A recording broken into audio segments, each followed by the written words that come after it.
Depuis l'entrée en dissidence de la Kabylie, la situation n'a pas jusqu'à présent évolué vers les preuves de force que l'on avait pu craindre à un certain moment.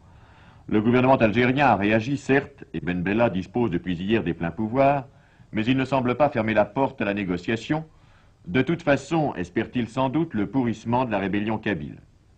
Sur les lieux de la dissidence, les leaders de l'opposition multiplient, en les motivant, les déclarations hostiles au régime et poursuivent leur effort d'organisation.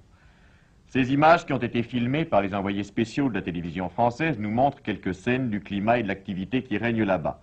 Elles précèdent les déclarations des deux principaux leaders de la dissidence, Haït Ahmed et le colonel Morand ou El Hadj, déclarations recueillies par Michel Honorin. Il s'agit d'un document exclusif qui ne peut avoir que la stricte valeur d'un reportage. Les déclarations que vous allez entendre n'engagent donc que la seule responsabilité de leurs auteurs. Il y a à peine 2 mois, quand je vous ai rencontré, vous étiez en civil et aujourd'hui vous êtes en militaire. C'est donc l'épreuve de force. Aujourd'hui, que nous avons atteint un seuil à partir duquel, où c'est la fascisation, c'est-à-dire la mort, la misère morale pour notre peuple, la misère sociale qui doit nécessairement suivre cette misère morale, ou bien la résurrection de notre révolution. Le fait de vous trouver là, dans le maquis, en pleine Kabylie, veut-il dire qu'il n'y a plus de chance de dialogue et que l'on risque d'avoir la guérilla? S'il y avait eu la moindre chance de dialogue, nous n'aurions pas raté.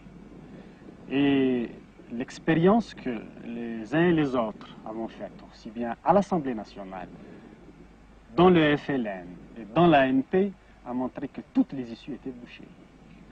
Ce qui est sûr, ce qui doit être considéré comme absolument un point de non-retour, c'est notre détermination de détruire le régime. Mon colonel, vous avez fait 7 ans de guerre. Vous êtes prêt à recommencer? Oui, j'ai fait 8 ans de guerre contre le colonialisme. Si le gouvernement algérien décide à remplacer le colonialisme, je suis prêt à faire face. C'est après avoir réfléchi que j'ai décidé de me retirer et de prendre mes responsabilités. C'est pour défendre la dignité et l'honneur des moudjahidines, des militants qui sont actuellement dans l'angoisse et dans une incertitude.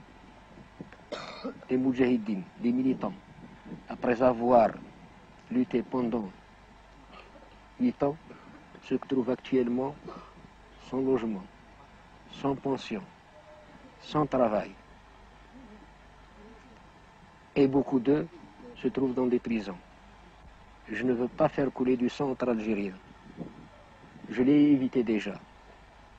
Je continuerai à l'éviter.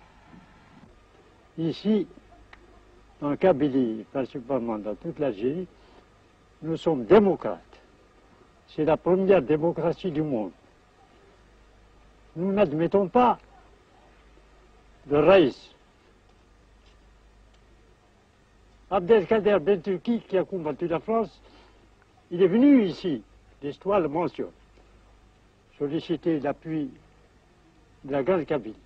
On lui a répondu, oui, nous voulons bien aller avec vous, mais à condition que vous ne soyez pas le grand raïs pour vous faire des salam aleikum. Si vous voulez être démocrate comme nous, nous sommes avec vous. Sinon, on ne marche pas. Et si vous étiez plus jeune, vous auriez suivi le colonel Mandouladj? Mais parfaitement, jusqu'à présent, je le suis. Voilà ce qui m'a poussé à prendre la déclaration dimanche dernier. Ce qui vous a coûté vos galons. Mes galons, ce n'est pas l'armée française qui me les a donnés, ni un monsieur qui est au pouvoir aujourd'hui. Mes galons m'ont été donnés par les moudjahidines qui la plupart ne se retrouvent pas parmi nous aujourd'hui. Je les ai gagnés au combat révolutionnaire, à la lutte de libération nationale.